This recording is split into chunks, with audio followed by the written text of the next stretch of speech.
Good evening and welcome to iON Bulletin. I'm Shuma Sarkar bringing you the latest headlines of the UK and around the world. Prime Minister Boris Johnson announced a new national lockdown across England at a very hastily arranged news conference in Downing Street on October 31st after news of lockdown leaked to the media. Determined to save the Christmas, the Prime Minister was forced to act after Britain's infection increased and Tier 3 restrictions across much of England failed to stem the spread. The measures, which came into effect at 0.01 GMT on Thursday, 5th of November and ran until Wednesday, 2nd December, we will see the closure of pubs, restaurants and non-essential shops. But nurseries, schools, colleges and universities per se will remain open. Unlike the first national lockdown, these restrictions are set to last a month before the UK transitions back into the regional three-tier system. Boris Johnson raises prospect of lockdown extension. PM will seek to end national curbs on December 2nd, but will not rule out further measures. Boris Johnson will concede that the national lockdown could extend beyond December 2nd amid growing unrest among the restrictions among the ministers and Tory MPs. The Prime Minister will tell the House of Commons that he will seek to end the draconian new measures in a month's time, but will stop short of rule out an extension. Michelle Gove, the Cabinet Officer Minister, said it was government's fervent hope that the lockdown would end after 28 days. But asked if it might go on longer, he said yes, it came as scientific advisors warned that a month-long lockdown would not be enough to force COVID-19 infection into rivers unless schools were also closed down. Senior Tory backbenchers will demand that Prime Minister guarantees there will not be another lockdown after December 2nd and that he sets out his exit strategy for ending the tough new measures. MP will also call on Mr Johnson to use the second lockdown to decide on a long-term strategy for living with the virus without the need to shut down the economy again in case it remains a circulation for years to come. Credit card freeze extended for 6 months ahead of a new lockdown. Payments, holidays on credit card, car fiances, personal loans and pawned goods have been extended ahead of tougher coronavirus restrictions. FCA, that is Financial Conduct Authority, said that customers who would not be yet deferred a payment could not request one up to 6 months. Those who with a short-term credit such as payday loans can defer for 1 month. It is important that consumer credit customers who can afford to can continue to make repayments, it said. It's a hilarious task. It is a very much Herculean task as well. Why it is Herculean? Police officer hurt trying to protect a runners wins Pride of Britain award. An officer ran for about trying to stop a motorist from driving into runners has won a Pride of Britain award. PC Claire Bond was pursuing a drug dealer who had crashed into parked cars and was heading towards the ongoing Stratford 10 kilometers run.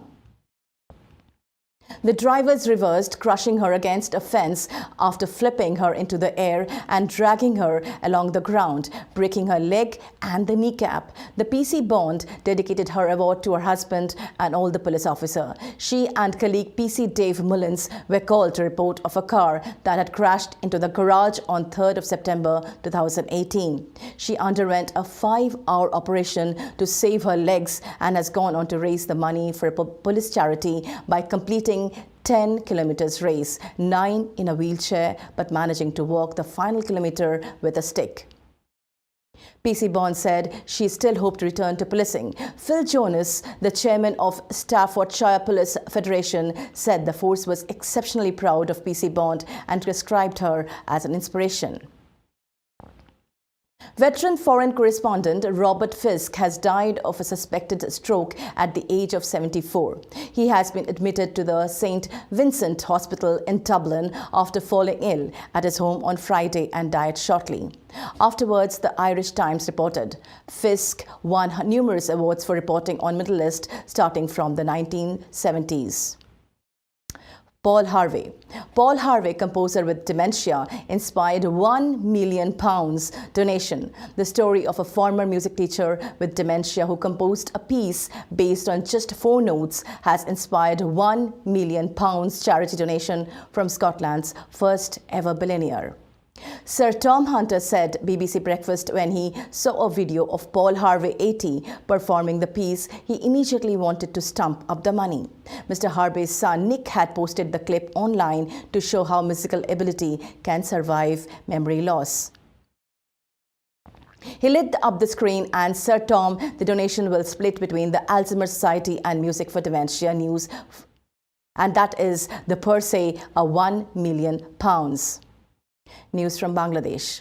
Prime Minister Sheikh Hasina today asked the authorities concerned to ensure proper screening and compulsory quarantine of the returnees from abroad in the wake of second wave of COVID-19 in Europe and many other countries of the world. Prime Minister said that while addressing a function as a chief guest, making the Bongo Bodhu National Youth Day 2020 organized by the Youth and Sports Ministry from an official Congo Bohon residence through a video conference. On the behalf of Prime Minister, State Minister for Youth and Sports, Mohammad Zahid Ashan Russell, MP, handed over Bongo Bodhu National Youth Award that included cash, certificate and a crest to 21 successful self-employed youths and 5 successful youth organizers in recognition to their exemplary contribution to the creating employment for others at Osmani Memorial Auditorium here today. In this connection, she said her government has been building 100 economic zones, high-tech parks, software technology parks and IT training centers, which will generate huge employment upon the completion. All the measures that the government has been taking is to give the future generation a better and a dignified life so that they could build the country as a developed and a prosperous one free from hunger, poverty, envisioned by the father of the nation. Better Bangladesh Foundation recently held the Digital Bangladesh Summit 2020 virtually, focusing on digital transformation to support small and medium enterprises in Bangladesh. Mustafa Zabbar, Post and Telecommunication Minister, attended the summit on a chief guest. He also mentioned the initiatives that can be taken to promote digital infrastructure among the local Bangladeshi people. He spoke on the ways people can experience the advantages of the virtual world in every step of their life during this pandemic. China's loss may become Bangladesh's gain. Dhaka to simplify FDI policy to lure Bangladesh manufacturers. The coronavirus outbreak is a global crisis. It is a major health challenge for Bangladesh too. But it is also an opportunity, a chance for Bangladeshi to wean business away from China and bring them home. In fact, foreign business based in China went on to move out. They are looking at Bangladesh as their new home. In attempt to lure companies seeking to move their manufacturing base from China, Bangladesh is looking at simplifying its foreign direct investment policy as well as corporate taxation system. According to reports, the Bangladeshi government has already formed a committee to make this very necessary recommendation for simplified FDI policy and taxation system. The coronavirus outbreak has exposed how lopsided the global supply chains really are. Companies want to reduce their dependence on China now, and Bangladesh is emerging as a viable option. Despite the negative impact of deadly coronavirus all over the world, Bangladesh is maintaining a positive economic growth rate when compared to other countries. Bangladesh GDP will increase by 3.8% in 2021, according to the projections from the International Monetary Fund, and that is really very huge. Bangladesh has been doing a remarkably well, steadily quite well in terms of macroeconomic performances. It did not have any balance of payment stocks in last 20-30 years. Sports news. Liverpool moved clear at the top of the Premier League with a hard-fought 2-1 over West Ham United, while Chelsea and Manchester City also enjoyed victories on Saturday. Chelsea cruised to 3-0 scoreline at the winless Burnley, while City edged Sheffield United 1-0 away with the full-back Keely Walker scoring against his former club. Liverpool are top on 16 points, 3 more than local rivals Everton, who visit Newcastle United this very Sunday. And from Bangladesh, iON to go step by step to achieve national call up World Cup winning under 19. Star Pervez Hussain iON sets its target to play for the national team, but he knows it will not be a cakewalk.